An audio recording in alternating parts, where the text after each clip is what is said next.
But There's a lot. in my opinion, Lewis versus Spivak is going to be like more of an underground card for most of these Yeah, like these newcomers.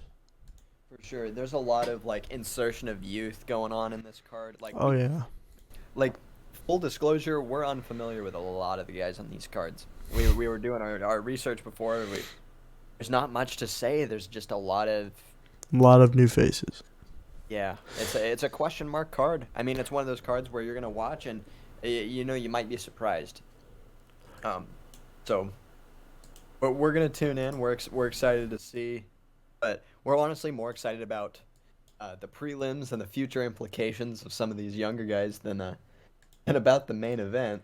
The main event, um, if you know MMA, you're aware that it's probably gonna be a dud. Um, so what are your thoughts on the matchup of Lewis versus Dawkins, Alex? I want to hear what you think. Dawkins, Not Dawkins. I can Spivak. Evok. Sorry, I So was yeah, I thinking about think Dawkins. Spivak is rising. You know, beating notable guys like Tuivasa and beating some losers like Greg Hardy. His Yeah, last win was against Augusta Sakai. He's lost to Tom Aspinall though and Marcin Tybura. he lost to Tibura. Yeah, Hmm, but he's that's beat interesting. Olenek, Vandera. He was looking hot his last two fights he's had. Hmm. Lewis has been kind of like falling off lately. I don't want to count Lewis out though. You know he still has the iron in his hands. Yeah, dude, he hits damn hard. Like heavyweights, there's always a chance. Oh yeah, you know, like you know what they like always say on like Twitter and shit. You never bet on a heavyweight fight Do not unless bet it's on a heavyweight Pavlovich. fight. Unless it's Pavlovich. But Yeah, yeah, Pavel. I I'm gonna give it to Spivak, but I'm not counting out Derek Lewis. This fight is definitely gonna end in the first round though. Yeah, by submission from Spivak, or maybe knockout from Spivak, or it'll be a knockout from Lewis. There's really not You're much to exactly cover right. about this card, but we do want to talk about the opener for the prelims. Yeah. Tatsuro Taira. Now, we've seen this guy in the Japanese promotions. He looks really good. He's a great striker, but that doesn't like mean to like you count out his ground game. You know, he's got 7 first round finishes. He's 12-0. He's got 6 wins by submission. And he fights at flyweight, yeah. Yeah, he's a flyweight. His last Yeah. guy, Vergara, he submitted him. He's like that he's the new breed of fighter where they're coming in more and more balanced. You know, they don't come in with just jujitsu or just kickboxing anymore. They come in well-rounded. They can beat you and finish you anywhere. Oh yeah. Um, and it's notable that most of his wins are by finish. At flyweight, you see a lot more decisions and submissions.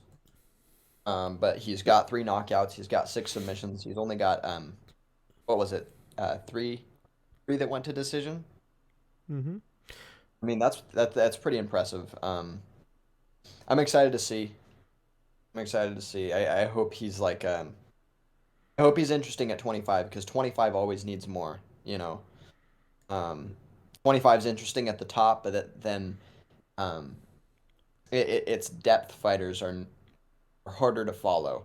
So I'd like to become a fan of the guy tonight. I'd like to not tonight, but during fight night. I hope that he goes on and puts a show on. I'm all for him. I'm Oh backing yeah. him. But it's gonna be a very underground card. We're not gonna know what's really gonna happen in this fight. There might be some really good fights on this card. We just can't tell you because we just don't know. Yeah, there's a fog of war we can't really see. You know, there's too much to be told. If you're looking for a prediction, the most sure one I can give you is on the co-main event. Um, that is a light heavyweight fight. Let me pull up the names real quick. UFC. I think it's Tibura. Tibura's No, that's no. It's the third one. yeah. So Jung Da-un versus Devin Clark. So Jung Da-un is coming off of a knockout loss to Dustin Jacoby. Dustin Jacoby was a Glory kickboxing veteran. Um, I believe he fought the likes of Israel Adesanya and Alex Pereira. I know for sure he fought Alex Pereira. Um, and the striking difference was notable. So Jung Da-un gets KO'd, but um, knockout wasn't brutal by any means. He didn't go stiff. Like you could argue that he was still there, you know. Like he got knocked down and the ref stopped it. And before that, Jung Da-un had gone 14-0-1 on a wonderful run, and he's facing Devin Clark. Devin Clark is on a 1-3 skid in his last four. Um, I expect this fight to be complete and total domination by Jung Da-un. Um, he could he could knock Devin Clark out. He could TKO him. He could submit him anytime in the fight. But that's the only one that I could look at and tell you for sure what's going to happen. Otherwise, there's too many question marks. Maybe with Dooho Choi and Kyle Nelson, that could be a good fight. Um, Both of those guys are relatively in their prime at featherweight. Um, I would bet on Dooho Choi, but I wouldn't be surprised if Kyle Nelson pulled it out. Yeah, but otherwise than that, there's not much that like we know. It's just a lot of question marks up and down this whole card. It's definitely going to be like a 50-50. Yeah, yeah, not a card to bet on. Yeah. In other news, though, UFC has partnered with Prime. True, true. Everybody was What are talking your about like thoughts? with Logan Paul just completely blue balled everyone. You know, signing a contract, making everyone think he was gonna fight. I kind of saw it coming though. The whole with like Dana White like a week ago, 2 weeks ago, drinking a Prime while he's like talking to everybody. Right. It's kind of cool though. Prime is like now an official drink of the UFC. Yeah, it's kind of cute, you know. I don't mind Logan as much as I do Jake. No, I think Logan's an alright guy. I don't know. I just wanted to see him get his ass kicked, to be honest. Um, but when you pointed out that it was probably Prime, I was like, ah, yeah, you're right. You know, and you called it. Oh yeah. Um, so a couple days ago, Dana came out with a special announcement. Oh yeah. UFC Drop. 287. Yeah, man. He dropped some fights for 286 too. Yeah, Yeah. maybe they just confirmed. He just like said that was happening, but like with 287, we got the rematch versus Adesanya and Beheada, but this time Beheada is now the hunted. Yeah. It's crazy. So what's your call? What do you think's gonna happen in that fight? I think with a little more touch to Beheada's game, he could beat Adesanya. But no matter how dislikable Adesanya is as a fighter, you really can't count out a guy like that. Right. Like he was reigning untouchable at one point, but like Pereira's got stone hands. Yeah. He's just a warrior in the octagon. I do Yeah. see Pereira winning. Like I see like a good 85% chance, a good 85 that he takes that fight. Yeah. I'm with you on that. And this is like a win-win for Dana, cuz if Adesanya wins, we just do the third fight. Right, we just do it Don't again. need the trilogy. But if Adesanya loses, this sets Thank up God. a mega super fight with Pereira and Hill, who Yeah, just man. recently beat Glover Teixeira. Pereira seen like sizing him up and shit when he Right. was shaking Well, hands with the corner. yeah. Dude, I I'm excited. I think that going back to the Adesanya Pereira matchup, I think that the mental position that Adesanya in is going to be very hard for him to get over. Um, when you lose to a guy three times, two by knockout, it's hard to say I'm going to go out there I'm gonna get him this time. Yeah. I'm gonna show him. It's like, I mean, when did the last fight happen? Was it?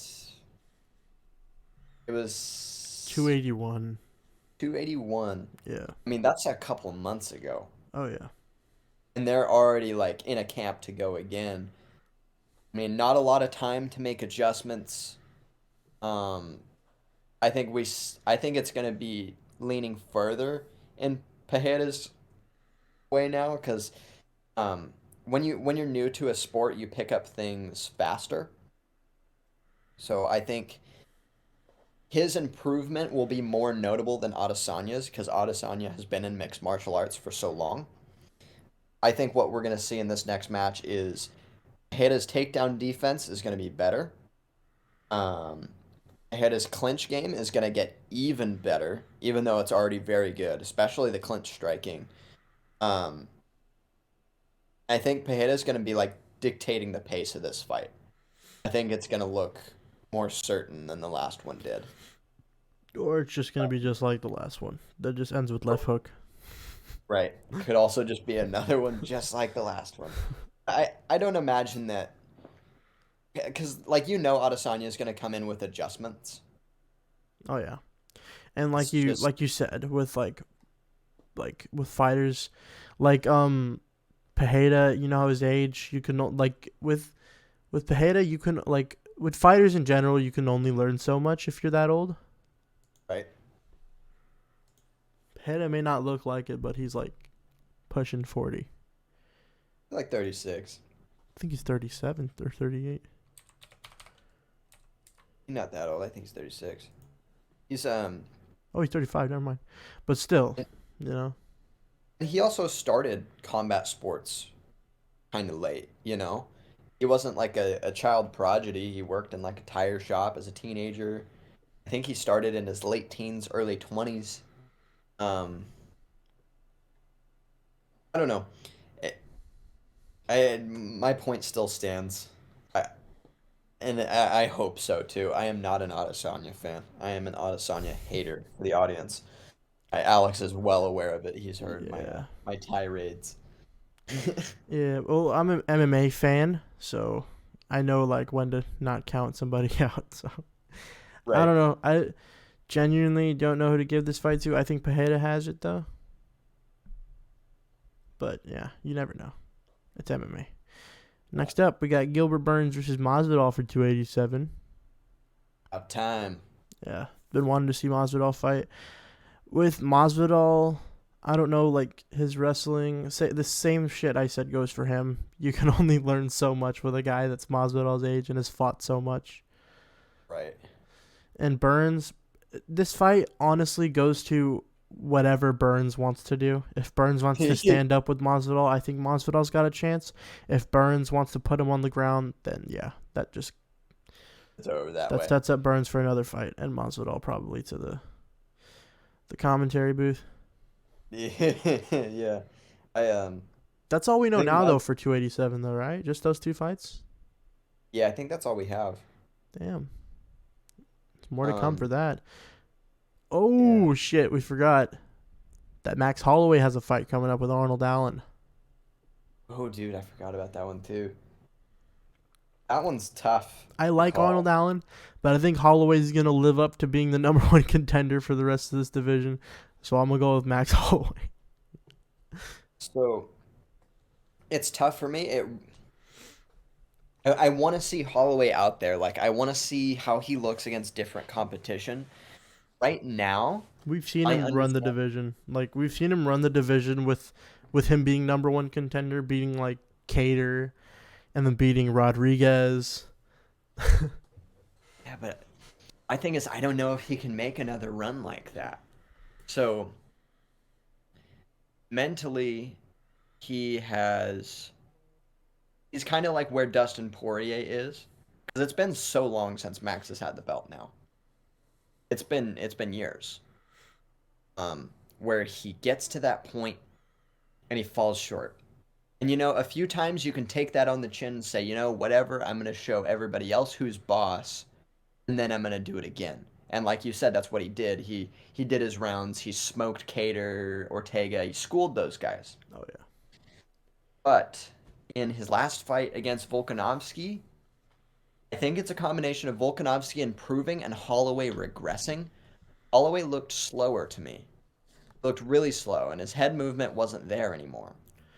Well, I think that results of that fight. I think that was a prepared Holloway. I think that was a Holloway that was ready to go in, fight, win the belt.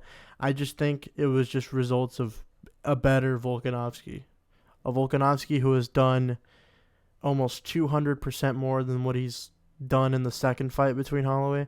He's upped his game.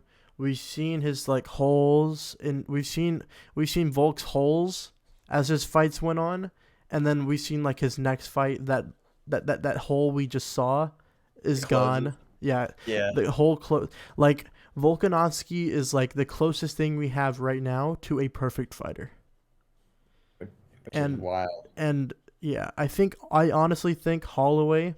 I'll take this to the grave. Holloway was prepared for that fight. He wanted to Okay. go in and win that belt, but it He- was just a better Volkanovski, better Like, game plan, better counter, better striking. right. I want that to be how it is. I want it, but just as devil's advocate, part of me is worried that maybe we are overhyping Volkanovski because Max might have regressed. I don't think for certain that that's what happened. But I am saying that there is a possibility that that's what's occurred, and we might be getting confused. Um, Regardless, Arnold Allen is a monster. Oh yeah, For 45, he is very strong. Like aside from his technical skill, he is physically gifted oh for yeah. 45. He's got a perfect frame for it, incredible strength, good speed. I don't know how well we've seen his endurance, but I imagine it's good. Um, I don't know. I could see Arnold Allen really giving Holloway some serious problems. Um, I think it'll be a good fight. I'll tell you, whatever happens, it'll be competitive, it'll be technical. Um, but my final prediction is I have Arnold Allen by decision, but I think it will be close. Yeah, I could see that happening. I don't know. I'm a huge Max Holloway guy. Respect his like skill and all that. I just, I just like, I don't know. I think he's just gonna be that Dustin Poirier of the featherweight division. Right. I do think there's a little bit of regressing, but I think he's the same, and I think there's just better competition now that Yeah. took the belt from him. But the best thing about it is we'll see. You know, Yeah, the Arnold Allen fight tells us everything about that we need to know about where Max Holloway is. If Max Holloway goes out there and he makes it look easy, which I still think is possible. Don't get me wrong, I still think it's possible that he goes out there and he smokes Arnold Allen. Um, then good, that's great. We still have good old Max Holloway. Um, but there's a lot we'll learn about Max with this next fight. mhm. Yeah, it's gonna be a good fight. Don't get me wrong. I don't think he's just gonna completely dominate. Sure. All right. What else do we have here? We Well, got Piotr Jan fighting Marab. yeah, that one's a funky one, huh? I have no like reliable prediction for Jan versus Divashvili. Um, we could use a frame of reference. Marab trains with Aljamain, so maybe we could use the Sterling versus Jan fights as a reference for how this may go. Yeah. Um, it's tough. I think I think Jan could really show his experience. Um, I think he could beat Marab for sure. His defensive wrestling is good, and if it's standing up, it's Jan's fight. Um, but if Marab can get control early and like have his way with the wrestling, it'll be Merab all day. Merab, so I have either Merab by unanimous decision or Peter Yan by KO, TKO in round 4, probably. I see Jan winning by decision or Jan TKOing him. Because Jan is a very balanced fighter. We've seen him on the ground. We've seen him, striking. Very good fighter. Yeah, he doesn't really have many holes. It's just like when he encounters a great wrestler, that is his weakness. Yeah. So it'll be a show of how good Merab really is, I guess. Let's see. Edwards Usman finally got confirmed. It had been assumed for a long time, but the rematch is happening. What do you think about that fight? What are your thoughts? I think Usman might retire if he loses this. Yeah. Yeah. Usman has had his reign. I don't think he wants to fight for anything that isn't a belt. Yeah. But he's had his reign. He's, ran the division for a while. I don't think he wants to be seeing himself like being a contender, fighting lower contenders, for the belt. Yeah, he wants to be the man. He has a notable ego that has developed over the years.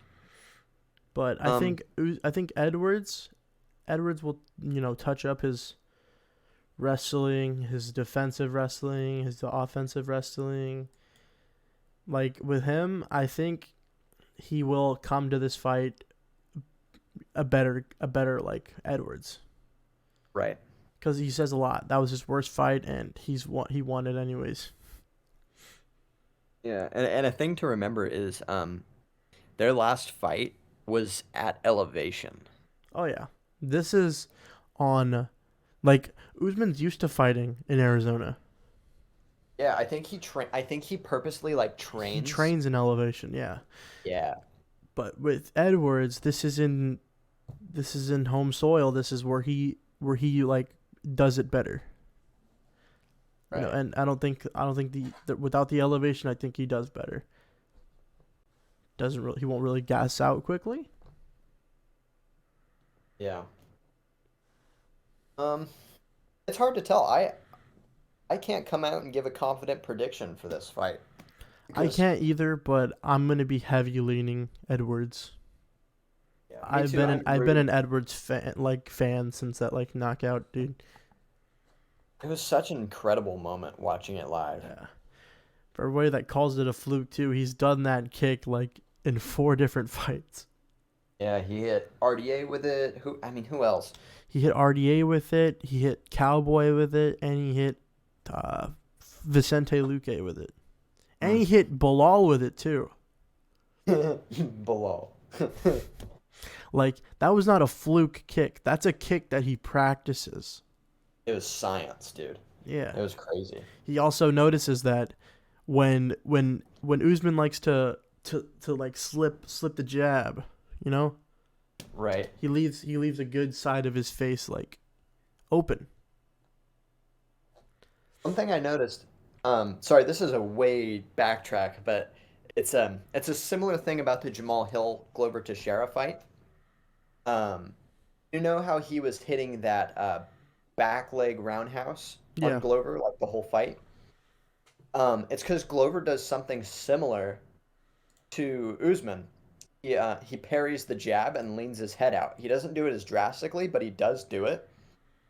And whenever Glover got really caught by that head kick, he was parrying.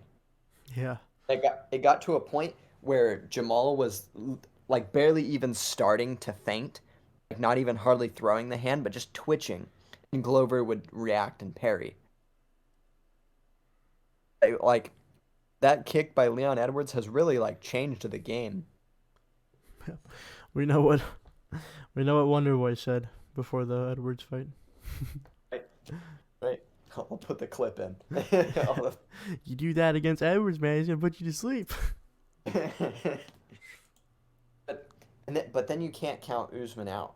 Yeah, like this is not me saying that Usman just completely fucking sucks at fighting now that he got knocked out, but Right. dude, it's gonna be a good fight. Like Usman was a very dominant guy for as long as he lasted, like being champion. Right. No, I want to see. I want to see this fight be more like the first round of their last fight was. But just the whole fight. Yeah, like Like, dude, competitive. this guy was the first. He was the first to take down Usman. He was the first to knock out Usman. And what First else to was he? beat him in a long time. Yeah, the first to beat Usman in a while. I don't know. That fight's gonna be awesome. I'm excited for it. Yeah, On that very same card, we go down to the co-main, and we have Gaethje versus Fiziev. that one's gonna be That a one's, scrap. dude, that is gonna be violence, carnage. I'm excited. Right down from that, we have Gunnar Nelson versus Daniel Rodriguez at welterweight. That could be a good chance for D-Rod to get in. D-Rod was the guy that fought the Leech at Yeah. 279. Oh yeah. He's the Very, older guy very, though. very controversial. Decision. Yeah, yeah, it was pretty controversial. And then one fight down on on the same card we're still talking about 286. We have Vittori versus Roman Dolidze. Oh yeah. That is a tasteful matchup. I like that. We also That got could be a prelim fight. I think it's Brunson and Duplessis. really. Yeah, It must be on a different card, I think. probably. Yeah. 286 on the prelims though has Nathaniel Wood, Muhammad Makayev. Um, 286 will be a killer card, huh? Oh yeah. Has potential to be one of the best of the year. Juliana Miller's fighting from The Ultimate Fighter. I thought she was really annoying, but she won. So yeah. Um, yeah. 285 has Brunson versus Plessis. That's the Jones card. Oh yeah. And then we got what else have we got? Holland fighting Ponzinibbio. That's a fun one. I have Holland winning. Yeah. Ponzinibbio won his last fight by KO, but It it was was like a a short. really good comeback. It was a great comeback. It was a short notice opponent. The other guy came in like out of shape, and was beating him most of the fight. So, but yeah, it'll be interesting to see. Anytime Kevin Holland's out there, I'm happy to watch. Yeah. That man needs to Um, learn some freaking wrestling. yeah, man, dude, he needs to get that figured out. Um, that I mean, is there anything else that we can cover today until fight night happens? I'm not sure. I I, I think we covered it. Oh, Raul Rosas will be fighting on the 287 Oh yeah. card. And also another thing about fucking Tatsuro Taira. Uh, His fight is up against Jesus Aguilar, who's making his debut in the got it. UFC. He's crazy flyweight, very good. Gotcha. Oh, this is a fun one. So Adrian Yanez versus Rob Font, Oh yeah, also at 287. it's a good fight. I think Yanez is gonna win. Font likes to be good at the start of the fight and then just start losing. Yeah. I don't know what Rob Font's thing is. He's very technically skilled, but he's missing something. He gets chinned often, and he doesn't really have the power to like finish a fight. Yanez, however, does. Oh yeah, Yanez has like the best, like one of the best boxing I've ever seen in bantamweight. Yeah, it's really slick. I'm excited to see. I also have Yanez winning, probably KO, TKO. But it also is a big jump for Yanez because Yanez beat that one racist guy. Oh What's yeah, his name? Tony I Kelly. forget. Yeah, Tony Kelly. He beat him pretty confidently, but like how good was Tony Kelly? Kind of thing. It'll be interesting to see. Dana White Contender Series guy Joe Pyfer will also be on that card. He'll be opening up the main card versus Gerald Mearshart or whatever. Mearshart. Mearshart, Mearshart, whatever. Um, Yeah. Pyfer We is a also. force to be. Oh, Go yeah. ahead. Go ahead. So Pyfer, I don't watch all the Dana White Contender Series, but I watched him. He is a force to be reckoned with at middleweight. He's kind of crazy, but he's got unfathomable power, and he's got that killer instinct. Just got that dog in him. He's got that dog in him. So that'll be an interesting one. Another thing Ladies about have this weekend is Laura Sanko making her debut at the commentating table. We get a round of applause for Laura Sanko climbing her way through the ranks, getting the job. Good for Laura Sanko. I'm happy for her. Yeah, she's done good. She's done very good. Yeah. All right. That closes my thoughts. Yeah. Think we just got more. We'll talk more when, the next card hits. Yep. When fight night rolls around, we'll probably come out with a breakdown, and hopefully we'll be excited about some young new talent. We're excited to bring it to you. But thank you for listening. And we'll see you after fight night. Yeah, peace out.